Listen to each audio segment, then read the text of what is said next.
Welcome to part 2 of children's health. In part 1, we had a look at the importance for the health of the children that the parents present a united front. When the parents present a united front, that is very, very powerful. It makes a child feel incredibly secure. The Bible says in Proverbs 22 verse 6, "Train up a child in the way that thou shalt go, and when they are old, they will not depart from it." I guess it's a quoted one, and I think many parents can testify that when you train up a child in the way that they shall go, you establish habits. You establish excellent habits at a young age, and those habits will take them a long way. So the training of the child, giving the child guidelines. The most effective way to teach children is from cause to effect. So from a very young age, teach them cause to effect. Children love helping. They love helping, and it's important from a very young age that you establish in them the joy of service. They love to help. I know on a Friday night when our little grandchildren were staying, one of the joys they had was massaging Pa's feet. From the age of 2, they were massaging Pa's feet. And he gave them such lovely sounds as they massaged his feet. That was great encouragement to them. "Oh, you've got good hands. You're doing a good job there. Oh, yes, that's the way to do it. A little bit more under there." It got to the point where it was something they just looked forward to and they loved. They're not as interested when they're 15. But when they're young, to establish in them the wonderful gift of service. Jesus came to serve.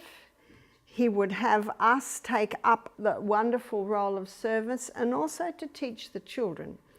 Children from as young age as possible, teach them to be part of the family firm, part of the family business. So as soon as they are able, and of course they love putting things in things even before they can walk, so showing them how they can put their toys away. They certainly know how to empty out the basket and have everything come everywhere. So when you are teaching a child at first, you do it with them. You put one in, I'll put in. I'll put 2 in and you put 2 in, you know, there's the first school. This is where school begins, is in the home with the simple things. And before you get them out of the bath at night, get them to put all the toys up in the bag or up on the edge of the bath. And one lady said that she even gave her little one a face wash with soap in it and would just wipe the edge so that there's no ring, because there's quite a ring, especially with them in playing outside in the dirt. So from a very young age, teach the children to be as independent as possible. So where do the guidelines begin? They begin very, very early. In fact, the earlier they begin, the better.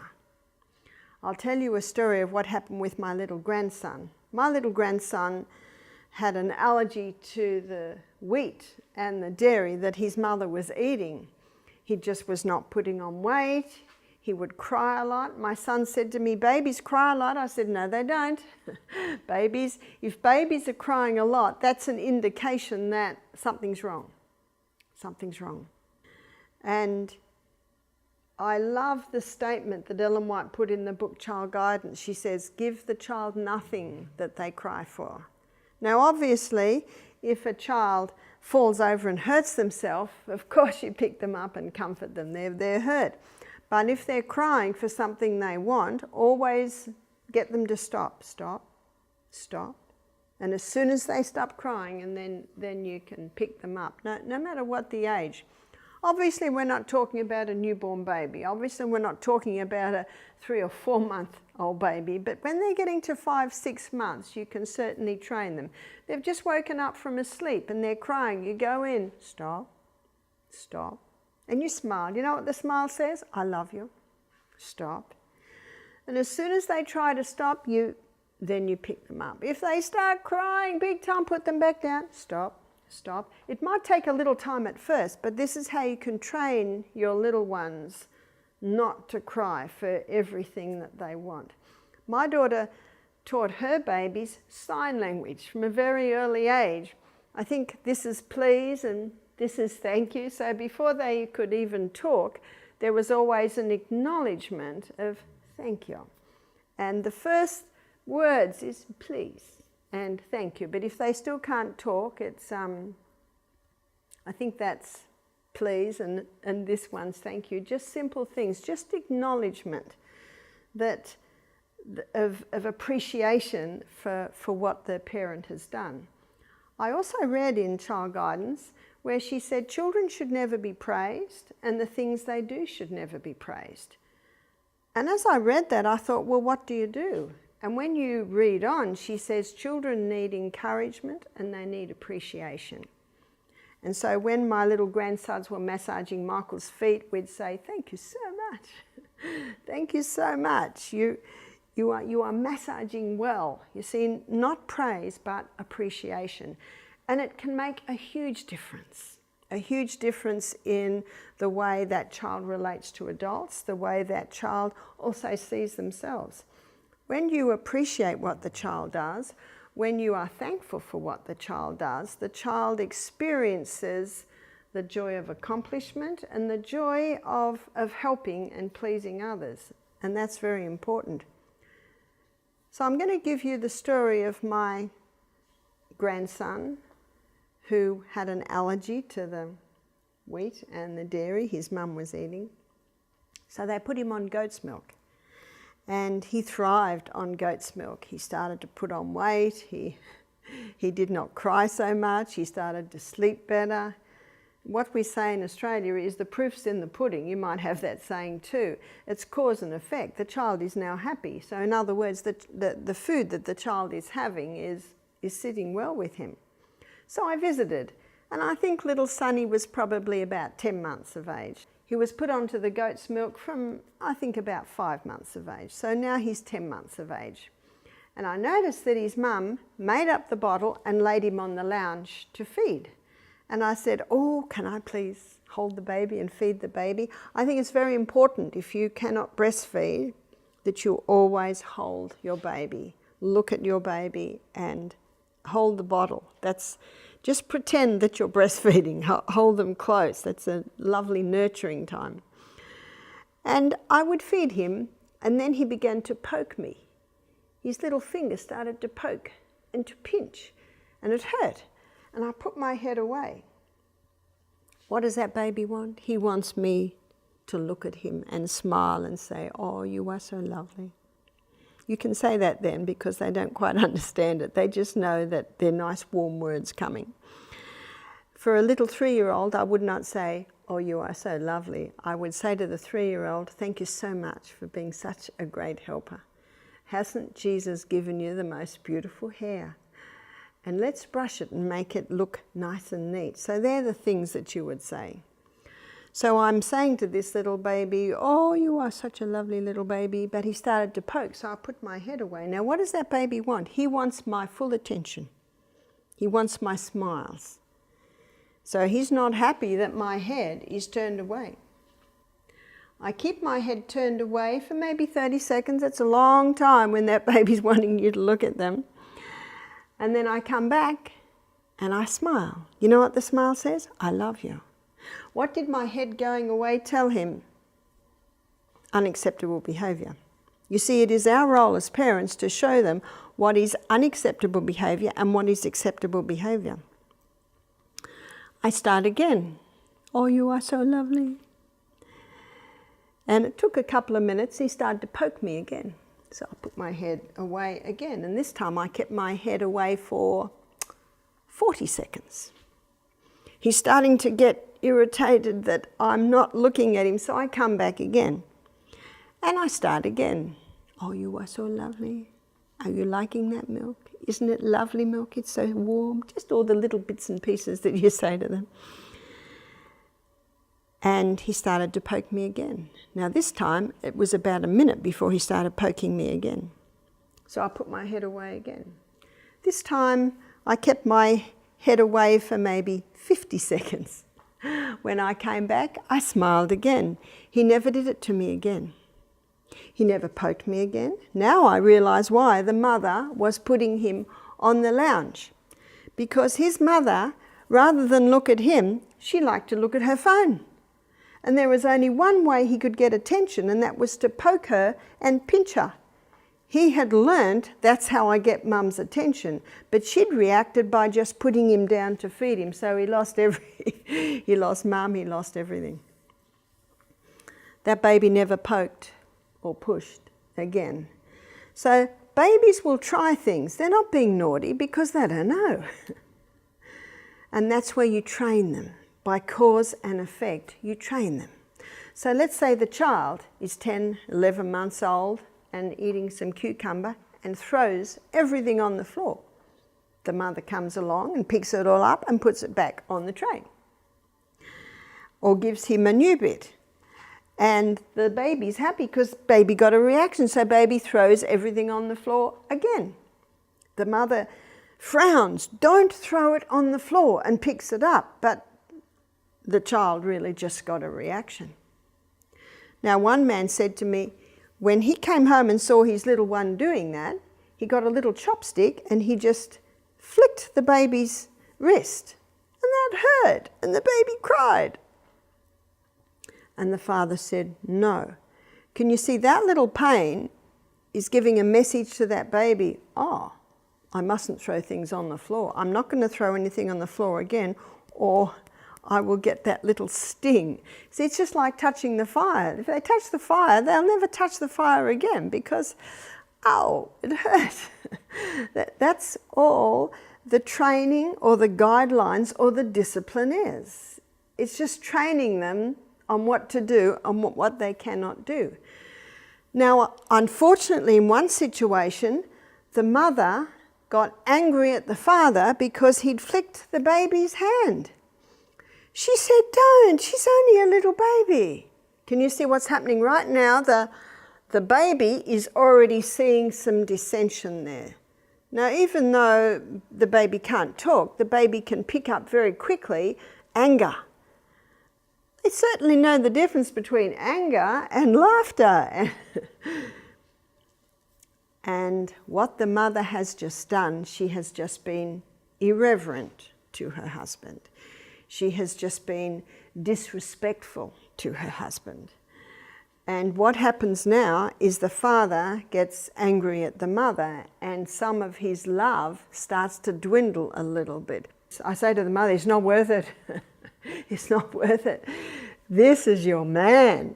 You are to tell your husband, I love you more than anyone else on the planet. That's what the wife must say to her husband. And that's what the husband must say to his wife, I love you more than anyone else on the planet. Unfortunately, many women, when they have babies, they start to leave their husband and join themselves to the baby. Join themselves to the children. No, no, no. Husband is always to be number one. And does the husband know it? Absolutely. So the husband gets to the point where he's moving into the other room. He's actually not coming home. He's going and visiting people because home is very difficult. He's got this little child who's really acting out. His wife will not let him pull that little one into line. It's not being cruel to tap. One lady said, I only tap. I said, no, tapping's not good enough. It's got to sting. If it doesn't sting, they do not learn.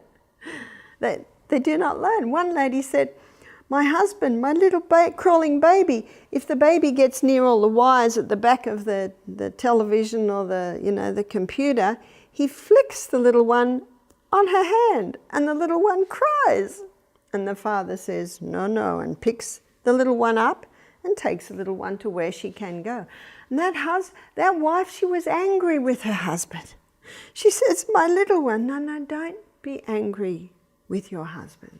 Because if that little one is allowed to play there, that little one could start pulling things and hurt them. They could start sucking and biting on electrical cords. Well, no, no, no. Far better to have the little sting and learn, no, we can't go there. So it's, no, you can't go there, but look where you can go. See, it's just cause and effect. So the child quickly learns, oh, we're not going to do that because that hurts. We're going to keep over here. Start from a very young age, because the younger you start, the easier it is. I know it's hard, especially for the mother, her little one. But the younger you start, the easier it is. Many people start just too late. And you're always gracious, you're always kind. And if you deal with it immediately, anger doesn't come up in your heart. I was at a function one day, and it was in a home. And in that home there was a couple. We'll call them Sue and John. Sue and John are the parents, and Sue and John have made a decision they are not going to smack their children. Now, the only time to smack a child is wrong is if it's in anger. And that's where, fathers, you can provoke anger in your children. When you are violent towards them, when you get angry towards them, you must be fair. And you must never strike in anger. That is when you teach a child violence. So what happens? This couple, the little ones, I think the little boy was 3 and he was playing with the toys. And because they don't discipline at all, there is no guidelines in the home, she knows that if she tells that little one to put the toys away, he won't. So she puts them away. She just puts them all away. And she puts the toy box over in the corner. And the little boy runs along, laughing, and pulls them all out again. And they're all over the floor. Now they're about to leave, so there's a bit of pressure there, we've got to go. What their mother did was she grabbed that little boy's wrist and she yanked him, quite violently I thought, away and pushed him over in the other corner. The little boy fell down crying. She was angry. She just got all the toys out, now he'd back, and he'd put them back again. And she put all the toys back, and they left with the little one still crying. Never ever are we to show any violence or roughness to the children. It would have been far better, I've just put the toys away, if you pull them out again, Mummy will smack you. Then the child pulls them out. I'm so sorry you've chosen the smack.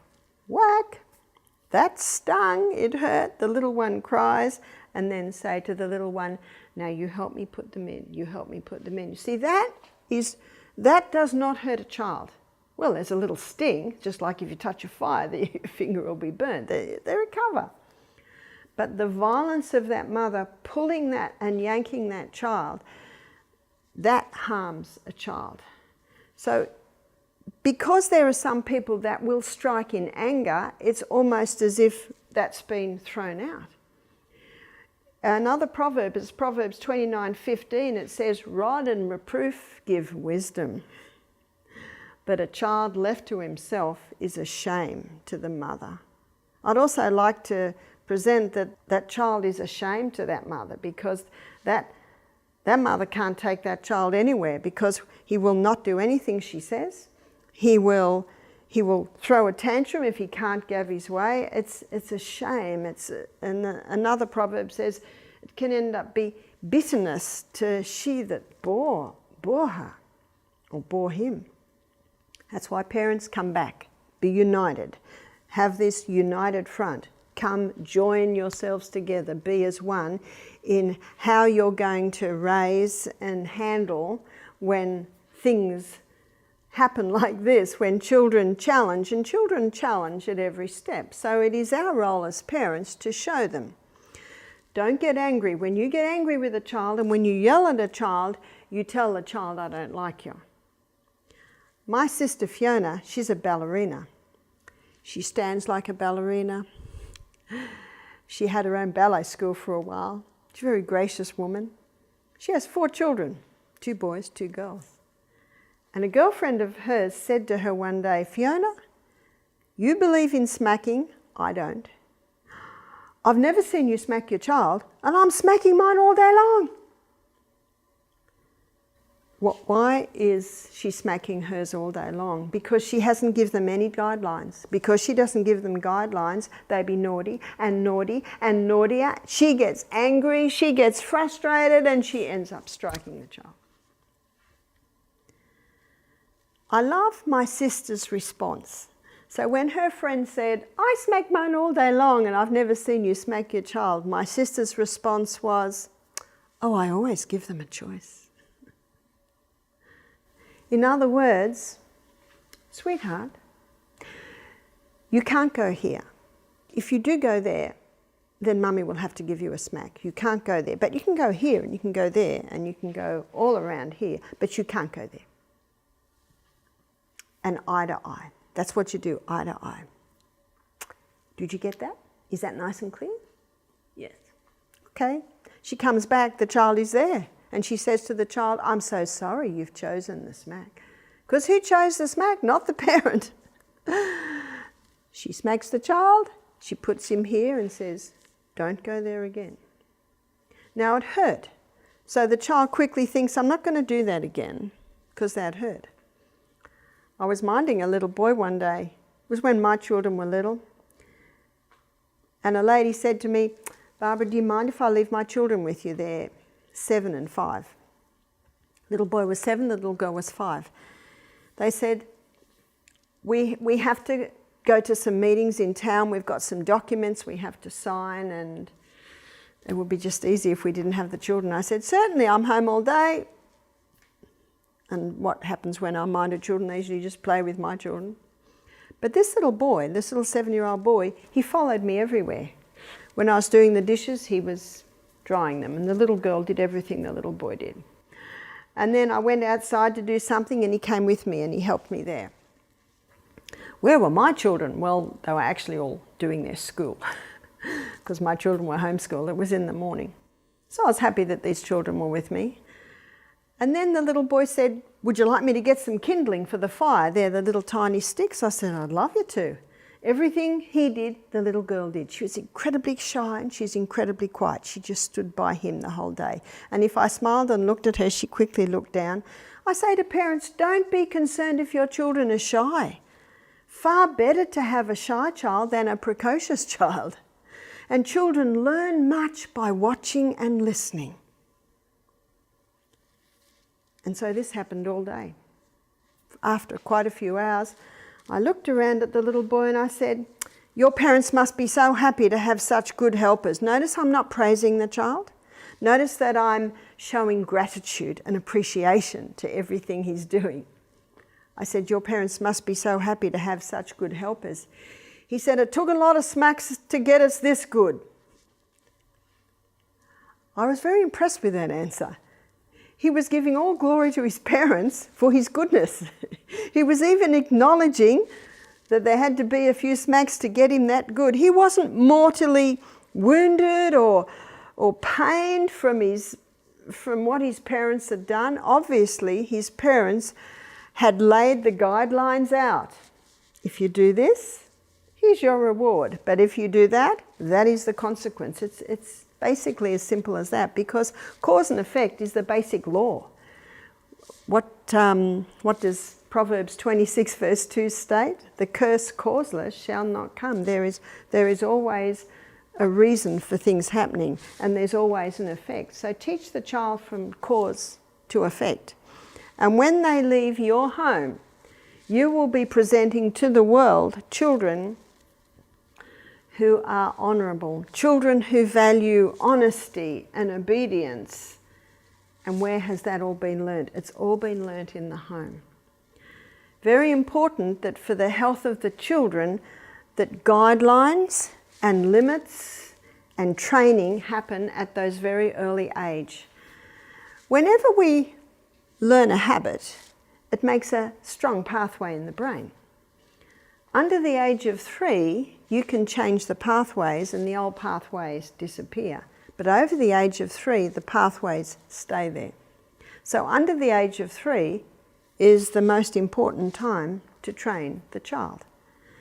What I often had in my home were little charts. Children love ticking the little boxes in charts. And I remember my daughter Jessica.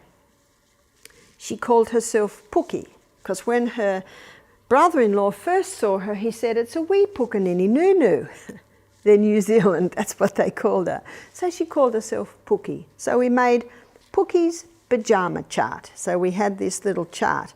because every day when she'd come into the, all dressed and into the kitchen, I'd say, "Have you folded your pajamas?" And if she said yes, I'd say, "We'll go and check." Now, it's very important, parents, that you come down very hard if a child lies. The Bible says lying lips are an abomination to God, but they that deal truly are his delight. And also in that same chapter, I think it's around Proverbs chapter 12, the Bible also says that even a child is known by their doings, whether they be pure and whether they be right. It seems a very easy thing for a child to lie. It's like they're getting out of having to work. So when I'd say to Jessica, "Have you put your pajamas away?" And she'd say yes, but I could tell by the look on her face I don't think she had. So I'd say, "Let's go and have a look." And we went in, and no, the pajamas are just thrown there. And I come down eye to eye and I say to her, "Sweetheart, that was not telling Mum the truth. And it's very important that you tell the truth." And I show in the Bible where they say lying lips are an abomination to God, but they that deal truly are his delight. So the Bible stories are beautiful to give them as guidelines. It gives them examples of children who were strong, honourable, always chose the right. Remember, it's a law of the mind that by beholding we become changed. By what the children are watching, what they're looking at, it's moulding their minds. Now, there must be a consequence for that. And I think it's important to also lay down early, you must always tell the truth. If you don't tell the truth, I will find out. And if you haven't told the truth, there will be a consequence. And I think it's a good idea that punishment fit the crime. So you have to work out what it might be. Now you must fold up your pajamas and you must put them under the pillow. And I want you to come in and just sit on that little stool, and I want you to think about what you've done. Now, children hate sitting on stools. They just hate it. They want to be moving and going around. And maybe for a little 2- and 3-year-old, they hate that. Maybe for a 10-year-old, they don't mind sitting on a stool because it's not for long. So the punishment fit the crime, and also the punishment fit the age. That's where parents have to come together and see what they are united and happy with. But obedience and lying, they are things that must be dealt with, because if a child has been able to develop the lying, then you've got a big problem later on. But there's an excellent book, it's called Have a New Kid by Friday by Keith Lehman. You can get it in the Christian bookshop. Even my sister, who's an atheist, liked it and appreciated it. And he says, just teach the child from cause to effect. There must always be a consequence for every action. I found that when I made the Pookie's pyjama chart and put it up above her bed, then if she ticked the box, and at the end of every week, if every box was ticked, Monday, Tuesday, Wednesday, Thursday, Friday, and on Sabbath, then on Sunday, she would get a gold star or a bright red star or something like that. Now, I only had to do that for probably about 2 months, and now Jessica's in the habit of folding up her pajamas under her pillow. In Deuteronomy, it says, here a little, there a little. When you rise up, when you sit down, it's you never stop. You never stop training the children, little by little. And the will should not be beaten to pieces. The will should not be let go anywhere, but the will should be gently guided and directed. In the book Child Guidance, Ellen White has a chapter called Character Building, the paramount task of character building, and she shows using the will. Not beating it to pieces, not letting it go wherever it wants, but gently guiding and directing that will. It's just like when you guide a vine around a veranda pole. I have a star jasmine, and a few years ago I was guiding it. It was just growing on my veranda. And I would gently get the tendrils and twist them around. If I was too rough with it, I would break them. But if I let them go wherever they want, probably 1 in 100 of those tendrils would actually get round the veranda pole. Every few days, oh, I need to bring it round again. A few days later, oh, I need to bring it around again. So When I read that, where she says the will shouldn't be beaten to pieces and it shouldn't be allowed to go wherever it wants, it needs to be gently guided and directed. And if you've ever guided and directed a vine around a veranda pole, you will see what she means by that. Teaching children to be independent at a very young age also gives them a sense of accomplishment, being able to fold the pyjamas themselves, being able to set the table. So when my grandchildren are at my house and it's breakfast time, then they set the table. And even little Lennox, he's only just turned 3, he put the serviettes, or you used to call them napkins. Now they weren't put very nicely, but for a little 2.5-year-old, that's good enough. In fact, Michael had come in, he'd look at the serviettes, they were sort of a bit screwed round the fork. I said, Lennox is helping to set the table. And he looked down at Lennox, and Lennox had a big smile on his face because he'd been able to put all the serviettes on the table. Start very young, get them to help. And when all the food, or little ones, when they're eating millet, little bits of millet often drop. So after the meal, you give them a little bowl and you tell them about their little tweezers. See these fingers here? And they pick up every little bit of millet that they've dropped on the floor. What you'll find is the next meal, they'll be a little bit more careful because you've taught them cause and effect. When you don't eat carefully, it drops on the floor. So when we're sitting at the table, I say to them, look at Pa. Look how Pa leans over and he's not dropping any food. So in a fun way, in a light-hearted way, you can teach the children. It's especially important at the table. At the table, it's incredibly important because if anyone's getting angry, if anyone's getting upset at the table, then that interferes with digestion. And I'm all about encouraging the best digestion. So establish it all. If you've established the guidelines before they sit down, that is the best thing to do. So here are some rules. You can't talk with your mouth full of food. You can't chew with your mouth open. You can't reach across someone. So you have those rules. You could even have play it out and have like a do it before the meal and exaggerate and shows how no we can't do that. And I'd always use Pa. I'd say, look at Pa. Look how he's not talking and he's got food in his mouth. Look what Pa's doing. And Pa would be sitting there smiling. Notice I'm showing great reverence to my husband too. But something happened at one breakfast time with my grandchildren is we had the table set and I was still bringing a few things over. And so what I do is so how old were the children? The children would have been 4 and 5 and 8, the 3 little boys. So I said to them, you can peel your banana and you can cut up your banana. Do you let them have a knife? Yes, you let them have a knife. That's how they learn how to use knives. Now, you're not going to get the sharpest knife out of the drawer. You don't need a very sharp knife to cut up a banana. And so there, I've already put their millet porridge out. I'm just bringing a few more things to the table and they've peeled their bananas and they're chopping up their banana. And little Marky, he's 4, he put one piece of banana in his mouth. And the rule is no eating until we've said grace. Michael comes and says, hey, what's that in your mouth?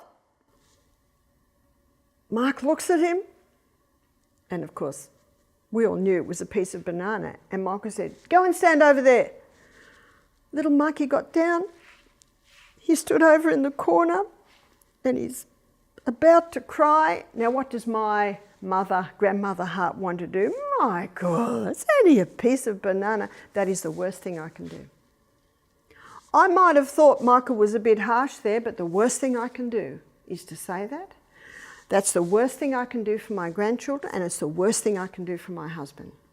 Marky will cope with that. So what did I do? I did nothing. I continued to bring the things over. I looked over at Marky, he's looking like this. And I smiled, but I kept doing. What does the smile say? I love you. But the fact that I said nothing or did nothing says, Pa is right.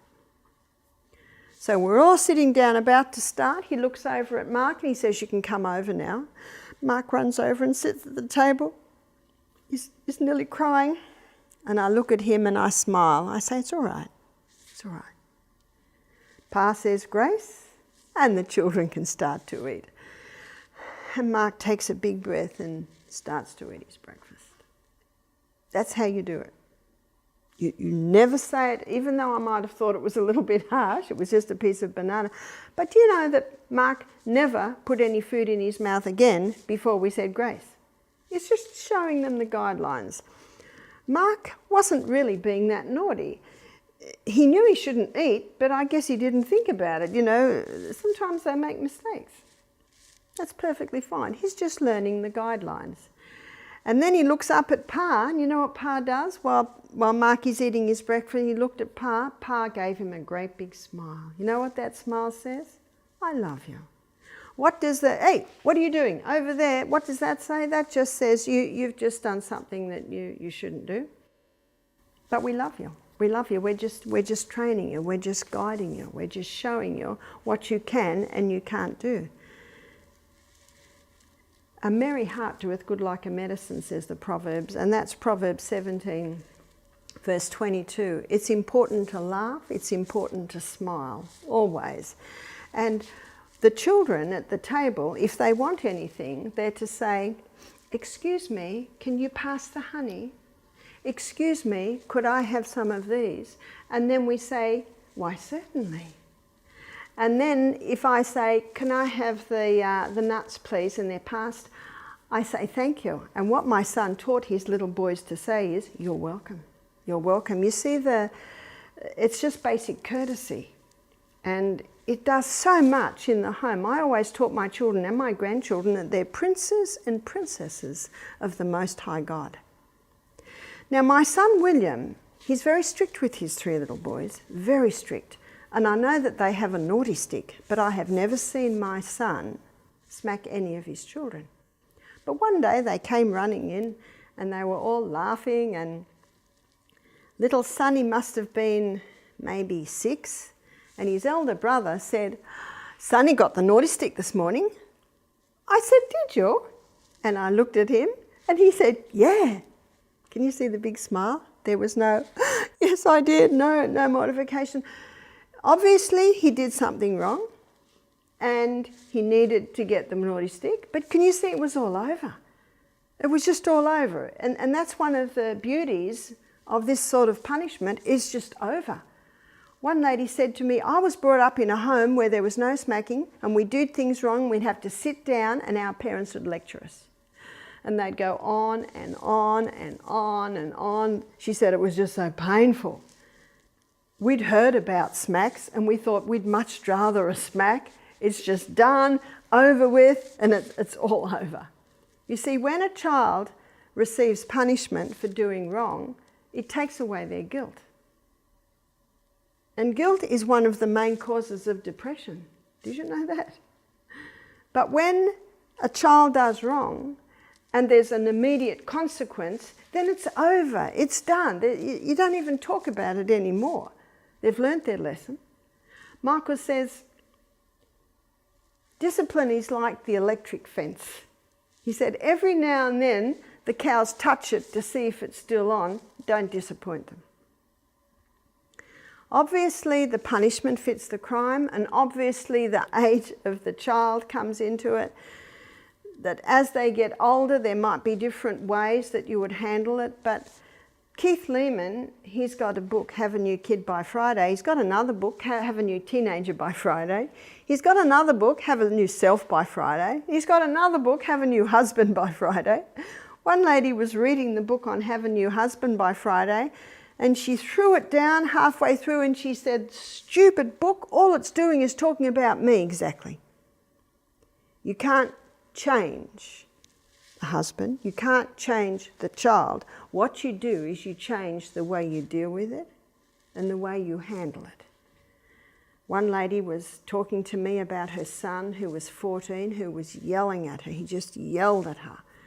So I was talking to her about what had happened. I was talking to her about how she was handling him. And then right at the end of the conversation, she said to me, because I asked her, I said, do you yell at him? She said, yes, I do. Who had taught him to yell? She had. This is the contentious woman. This is the loud brawling. Better to dwell in the wilderness. I say to a mother, if you're in your kitchen screaming, where are the kids? They're gone. If you're in your kitchen laughing, where are the kids? They will come running in to see what mum's laughing at. That's why merry heart doeth good like a medicine. Remember, he that is slow to anger is better than the mighty. He that ruleth his spirit than he that taketh a city. Proverbs 16:32. So important that the mother pray every morning, ask for wisdom, ask for guidance with her children, because they are also different. I noted with mine, I don't think there were two the same. I know my youngest son, William, he's a very tender soul. He's a very sensitive soul. And all I had to do was say, well, and put my finger up, and that was enough. Whereas my son, Peter, the next one up, he was a lot more challenging. I realise now that Peter likes things just so. And when things didn't quite go the way he wanted them to go, he would just cry. He would yell and cry. So we're at the table. He must have been 3. This always happened when children were 2, but it was still happening with Peter when he was even 3. He'd have porridge, and they could put a teaspoon of honey in the middle. They had a choice. They could mix the honey through their porridge, or they could leave it right in the middle, and some of them would leave it right till the end, and they had this little sweet mouthful.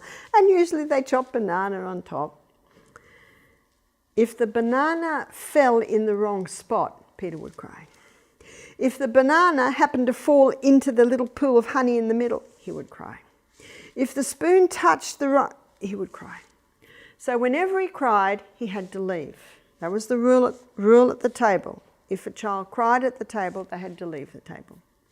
Now I remember once there was 5 times through breakfast he had to leave. He had to go out on the veranda. And when I heard that he'd stopped crying, I'd go to the veranda, I'd open the door and I'd say, are you going to be a good boy now? Now when I say, are you going to be a good boy now? Notice if he says yes, he's just acknowledged he was naughty. You're not to cry at the table. You're not to cry if your banana falls in the wrong spot. Can you see I'm guiding him, I'm training him in the best behaviour. And sometimes he'd go, no! So I'd shut the door, eat my breakfast. Come back. Are you going to be a good boy now? Yes. He's hungry. So he came up to the table and he'd be okay for a little while.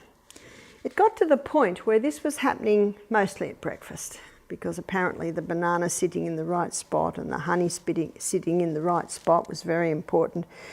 It got to the point where I said to him, if you don't cry in the first 10 minutes of your breakfast, you can sprinkle carob powder on your porridge. Now I talked to the other children and I said, we've got to do something to try and stop Peter crying every meal. So we're going to give him a little bit of carob powder. And they all agreed. They were all older, so it was not a big deal to them. Because you also don't want the children thinking, he's getting carob powder and we're not. So you got to get all that right. That's why the Bible says, don't stir up anger in your children. It's got to be fair. It's got to be fair. But they understood, they were used to Peter having to leave the room, and it wasn't a big deal to them whether they had carob powder or not, but it was important to him. And that's how we got him to stop crying. I'd see him holding his breath and I'd look at him and I'd say, you're doing well, Peter. You're doing well. Hold on to it there. Do you know, I now realise that Peter is a master craftsman. He's a tiler and he's also a carpenter, and he does the finest, perfect work. In fact, I've had people look at his work and say, I've never seen a bathroom where I cannot fault even one joint. So I say to parents, I said, the traits that you see in your children, you will see through life. But what I had to do was I had to train Peter. If I didn't train him like that, then when he's getting older, if one of his tilers doesn't do the tiling job right, what's he going to do? Lose it. So I was training him from a young age. And I have had all my boys, their wives, their girlfriends, their partners have come to me and said to me, your son, he's so patient. He's, thank you so much. That's why the Bible says, is it 22:6, train up a child in the way that he shall go, and when he is old, he will not depart from it.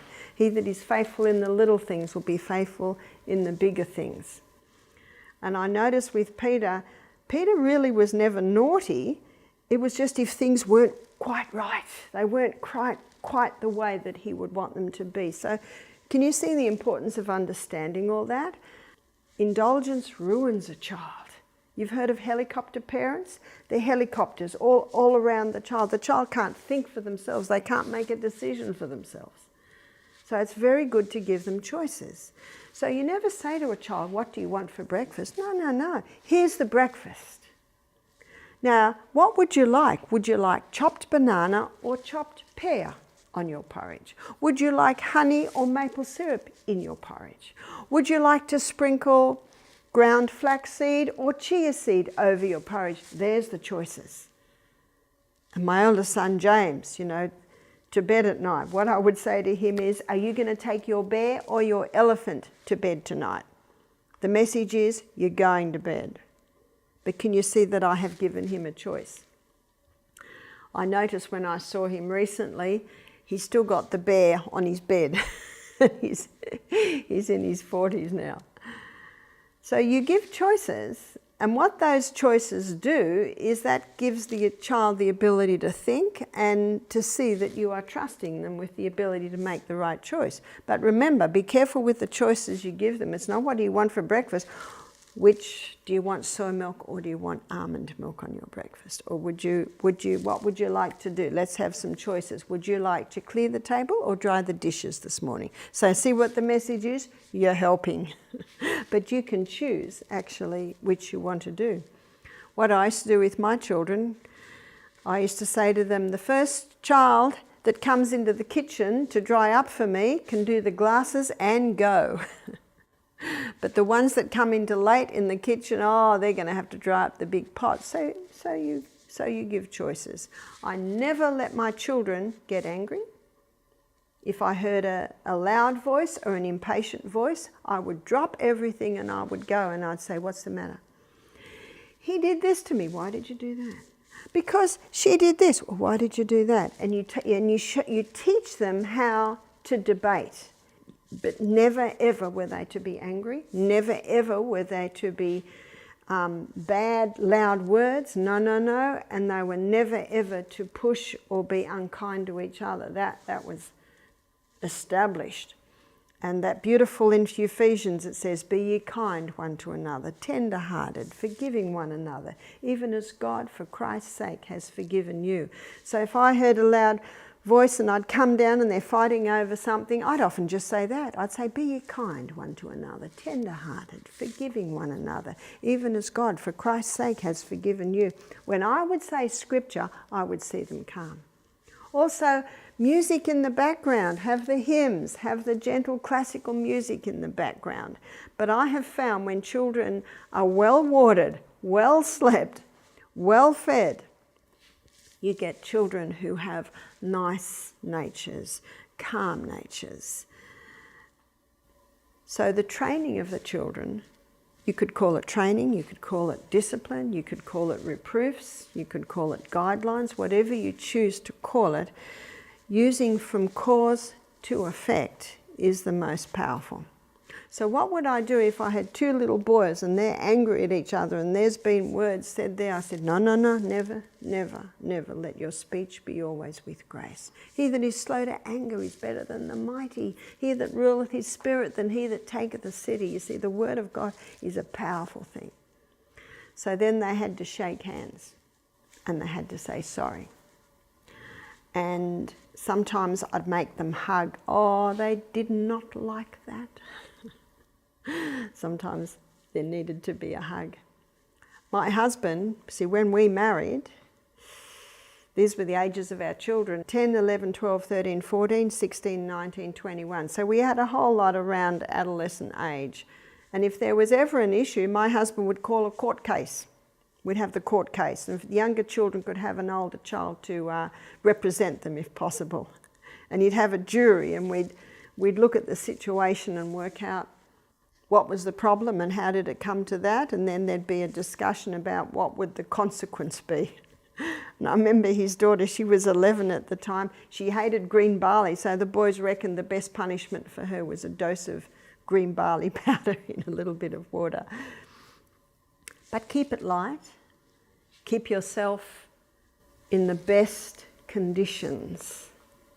Go to bed early. Make sure you're drinking adequate water. Make sure you give yourself to God every morning so that you will have His wisdom, His discernment. As Ellen White says, the mother must rise above the petty annoyances that assail her every day. In other words, they come. They come. Little petty annoyances, and the mother must keep calm. Because when the mother keeps calm, the children keep calm. If the mother screams and yells, you know, many women that is a loud, contentious woman, you know what she creates? Loud, contentious daughters. An angry, violent father often creates angry, violent sons. So that's why the first lecture or the first presentation in children's health is the parents being united. The second one, which we've just looked at, is guidelines or discipline or training the children in the way that they should go. And in my next presentation, we're going to go to feeding children. And we're going to have a look at the best food for children.